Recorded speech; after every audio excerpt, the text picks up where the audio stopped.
Hello, this is a Catholic State where we talk about the Jewish question from a Catholic perspective. Today, many are being taught to expect a rebuilt temple in Jerusalem, complete with priesthood, altar, and renewed sacrifice. Underneath that expectation sits a dangerous theological assumption that land, bloodline, and sanctuary form an unbreakable insurance policy, obligating God to restore the old order apart from conversion to Christ. We have already shown in our video on Ezekiel 40 through 48 that Ezekiel's temple vision cannot be a blueprint for a literal building, that its dimensions, its river, and its priesthood only make sense as prophecy fulfilled in Christ and His church. Today we go back to an older contemporary of Ezekiel, a prophet who began preaching decades earlier, standing at the very gate of Solomon's temple, delivering the most devastating rebuke to temple confidence anywhere in the Old Testament. His name is Jeremiah, and his message was simple. The building will not save you. Repentance and fidelity to God will. And after Christ, fidelity to God means fidelity to the new covenant and His blood. When Israel breaks the covenant, the building itself is expendable, because God has abandoned and destroyed His own sanctuary before. This is Jeremiah 7, 1 through 15. The Temple Sermon. To feel the weight of what Jeremiah says here, you need to understand where he is standing and when. The likely setting is the reign of Jehoiakim after the reforms of good King Josiah had begun to collapse. Jehoiakim let idolatry creep back into Judah, yet the outward apparatus of the temple worship continued uninterrupted. Sacrifices still offered, priests still ministering, pilgrims still streaming through the gates for the feasts. That is precisely the danger. The externals of religion were fully intact. The internal covenant was gutted.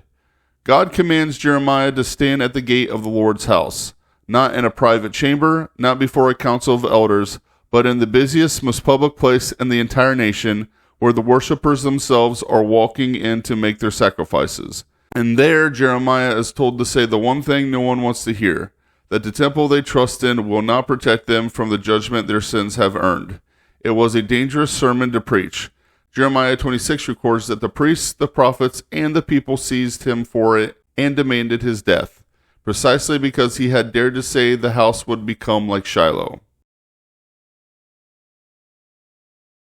The word that came to Jeremiah from the Lord, saying, "Stand in the gate of the house of the Lord, and proclaim there this word, and say, Hear ye the word of the Lord, all ye men of Judah, that enter in at these gates, to adore the Lord. Thus says the Lord of hosts, the God of Israel. Make your ways and your doings good, and I will dwell with you in this place. Trust not in lying words, saying, The temple of the Lord, the temple of the Lord. It is the temple of the Lord. For if you will order well your ways and your doings, if you will execute judgment between a man and his neighbor, if you oppress not the stranger, the fatherless, and the widow, and shed not innocent blood in this place, and walk not after strange gods to your own hurt, I will dwell with you in this place, in the land which I gave to your fathers from the beginning and forevermore. Behold, you put your trust in lying words, which shall not profit you, to steal, to murder, to commit adultery, to swear falsely, to offer to Balaam, and to go after strange gods, which you know not. And you have come and stood before me in this house, in which my name is called upon, and have said, We are delivered, because we have done all these abominations. Is this house then, in which my name has been called upon, and your eyes become a den of robbers? I am he, I have seen it, says the Lord. Go ye to my place in Shiloh, where my name dwelt from the beginning, and see what I did for the wickedness of my people Israel. And now, because you have done all these works, says the Lord, and I have spoken to you rising up early and speaking, and you have not heard, and I have called you, and you have not answered, I will do to this house in which my name is called upon, and in which you trust, and to the places which I have given you and your fathers, as I did to Shiloh, and I will cast you away from before my face, as I have cast away all your brethren, the whole seed of Ephraim. Look closely at verse 4. God does not say the people denied him. he says that they trusted in lying words, and the lying words were, "The temple of the Lord, the temple of the Lord, it is the temple of the Lord." 3 times, a chant, an incantation. This was not theology. It was superstition wearing theology's clothes. The people of Jehoiakim's Jerusalem had convinced themselves that the mere physical presence of God's house among them functioned as a guarantee that as long as the building stood and the liturgy continued, no judgment could touch them, no matter what they did outside the temple courts.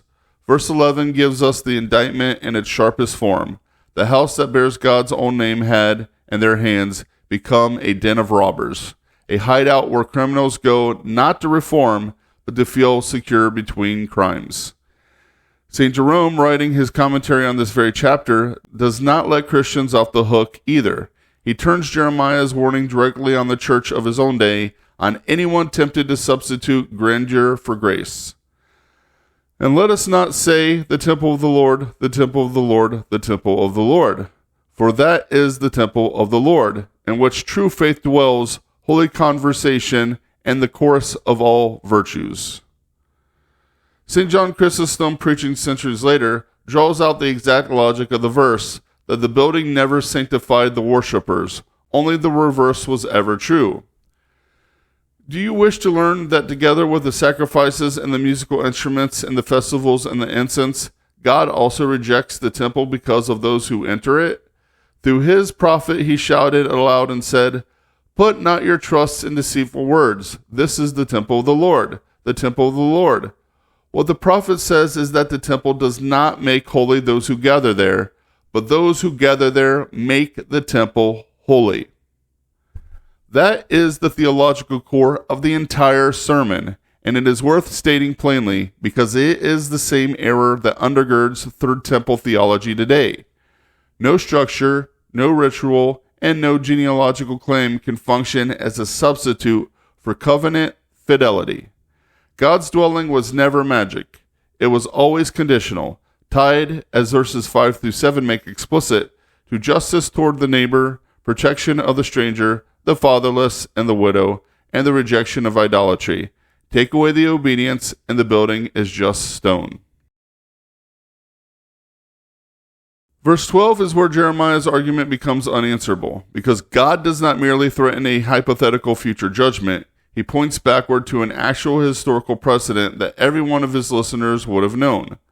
Before the temple in Jerusalem ever existed, the tabernacle and the Ark of the Covenant rested at Shiloh, roughly 20 miles north of Jerusalem, from the days of Joshua until the era of the prophet Samuel, for centuries. Shiloh was, in every sense that mattered, the place where God's name dwelt. And yet, when the priesthood there grew corrupt, the sons of Eli treating the sacrifices with contempt, God permitted the Philistines to defeat Israel in battle and seek the ark itself out of the sanctuary. Scripture records the moment the news reached the aged high priest Eli. And when he had named the ark of God, he fell from his stool backwards by the door, and broke his neck and died. His daughter-in-law, giving him the same hour, named her son accordingly. The glory is departed from Israel, because the ark of God was taken. The psalmist later summarized the same catastrophe. And he put away the tabernacle of Shiloh, his tabernacle where he dwelt among men, and he delivered their strength into captivity, and their beauty into the hands of the enemy.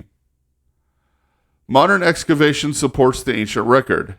Decades of digs at Tel Shiloh have uncovered evidence of a fierce Iron Age destruction, commonly placed in the general period of the Philistines' crisis described in 1 Samuel. Shiloh did not merely fade from Scripture, it burned. Haydock's commentary draws the theological conclusion in a single devastating line. The sins of a few corrupt priests were enough to empty a sanctuary God himself had chosen. It is true that place and Jerusalem were once sanctified, but the people being criminal, God retires. St. Jerome draws exactly this conclusion in his commentary on the passage, applying archaeology before archaeology to the theological point. Just as that place collapsed into ruins and ashes, so too shall the temple collapse, since it was a dwelling place of similar sins. God's argument to the people at the temple gate, then, is devastatingly simple. I did it once already to a sanctuary I myself established. Do not imagine I cannot or will not do it again. Verse 14 makes the threat total. I will do to this house as I did to Shiloh. Solomon's temple carried no more permanent immunity than the tabernacle at Shiloh had carried. Sacred space in the Old Testament itself is revealed to be contingent on covenant fidelity, never on geography or architecture alone. Within a generation of Jeremiah's sermon, Nebuchadnezzar's armies burned Solomon's temple to the ground. Roughly 6 centuries later, a second temple stood on the same site, rebuilt after the Babylonian exile, then magnificently expanded by Herod the Great, and one greater than Jeremiah entered its courts. When Christ drove the money changers from the temple, he did not invent a new charge against the sanctuary. He reached directly into Jeremiah's temple sermon and quoted it to their faces. And he says to them, "It is written, my house shall be called the house of prayer, but you have made it a den of thieves." The phrase den of thieves is a direct citation of Jeremiah 7:11. Christ is not merely cleansing a building. He is standing in the office of Jeremiah in the same temple courts, delivering the same warning to a people making the same fatal error, mistaking ritual continuity for covenant fidelity. St. Thomas Aquinas, compiling the Father's commentary on the scene in his Catena Aurea, gathers precisely this judgment. St. Jerome is blunt about who the real thief is. He is indeed a thief and turns the temple of God into a den of thieves who makes a gain of his religion. St. Augustine, quoted in the same Catena, gives the underlying principle: a sanctuary exists for one purpose, and any other use profanes it. Let no one therefore do aught in the oratory but that for which it was made and whence it got its name. An Origen in the same collection extends Jerome's earlier warning to the church of every age, the same move Jerome had already made in his Jeremiah commentary. The temple of God is the church of Christ, wherein are many who live not as they ought, spiritually, but after the flesh, and that house of prayer which is built of living stones, they make by their actions to be a den of thieves. 40 years after Christ spoke those words, Roman legions under Titus destroyed the second temple. In fact, the Jewish writer Josephus, who witnessed the siege firsthand, even records that Titus tried to spare the sanctuary and the fire broke out against his will. And thus was the holy house burnt down without Caesar's approbation. Josephus adds a detail that should stop any reader cold. According to him, the fire that destroyed Herod's temple broke out on the very same day of the same month on which the Babylonians had burned Solomon's temple 6.5 centuries earlier. Shiloh, the first temple, the second temple, 3 sanctuaries, 1 pattern. The house does not protect those who trust in it, instead of the God who dwells there. Set alongside our companion video on Ezekiel 40 through 48, and the two texts form a matched pair. Ezekiel shows what the true final temple actually is, not a rebuilt structure of stone, but a reality fulfilled in Christ and in his church, the living temple built of living stones. Jeremiah 7 shows what a merely physical temple detached from covenant obedience is worth. Nothing. It is expendable. God has proven he will demolish it. At Shiloh, at Jerusalem under the Babylonians, and again at Jerusalem under the Romans on Christ's own foretelling. Modern dispensationalists and Christian Zionist theology treats the land and a rebuilt sanctuary as unconditional guarantees, owed by ethnic right regardless of covenant fidelity. Jeremiah 7 is the Old Testament's own refutation of that idea, delivered centuries before Christ in God's own voice at the gate of the very temple in question. Cornelius a Lapide, commenting on this very chapter, gives a symbolic and prophetic reading of the triple repetition that lands directly on the later Jewish hope for a third temple. He calls those liars who vainly promise themselves a third temple, namely first, that of Solomon, second, that of Zerubbabel, Third, that of the Messiah whom they await in vain. Solomon's temple fell. The second temple, rebuilt under Zerubbabel and expanded by Herod, fell. And the third hope, a still future temple for a Messiah still awaited, is no different in kind. It is one more variation on the same lying words Jeremiah condemned at the gate, trusting in the promise of a building instead of in the Messiah who has already come. St. John Chrysostom, preaching on the epistle to the Hebrews, quotes the same slogan from Jeremiah 7 and draws the line straight to Calvary and beyond. The Jews greatly prided themselves on the temple and the tabernacle. Wherefore they said, the temple of the Lord, the temple of the Lord, the temple of the Lord. Chrysostom's point is that St. Paul answers that pride not by defending a rival building, but by setting the whole of heaven itself against the earthly temple. Christ has entered, in Paul's words, not into the holy places made with hands, but into heaven itself. The old sanctuary, however glorious, was always the figure. Christ is the reality. And the church's own doctrine closes the case. St. Thomas Aquinas teaches that the ceremonial precepts of the old law were living signs pointed toward Christ before his coming, after his passion, and above all, once the gospel had been preached to the world. To observe them again as though Christ had not yet come is no longer simply obsolete. It is, in Aquinas' own phrase, both dead and dangerous to the soul that clings to it. Pope Pius XII teaches the same doctrine in Mystici Corporis Christi, describing how the death of Christ caused the New Testament to take the place of the Old Law that had been abolished, and approvingly citing St. Leo the Great's summary of that transfer from the law to the gospel, from the synagogue to the church, from the many sacrifices to the one victim. The Council of Florence had already stated the same truth with full magisterial force centuries earlier. After the promulgation of the gospel, the legal ceremonies and sacrifices of the old law cannot be observed without the loss of eternal salvation. This is dogma. There is no divinely promised third temple of restored Old Covenant sacrifice that Catholics are bound to await, honor, or defend. There is only one temple that already stands, Christ in his mystical body, the Catholic Church, against which our Lord tells us elsewhere, the gates of hell shall not prevail.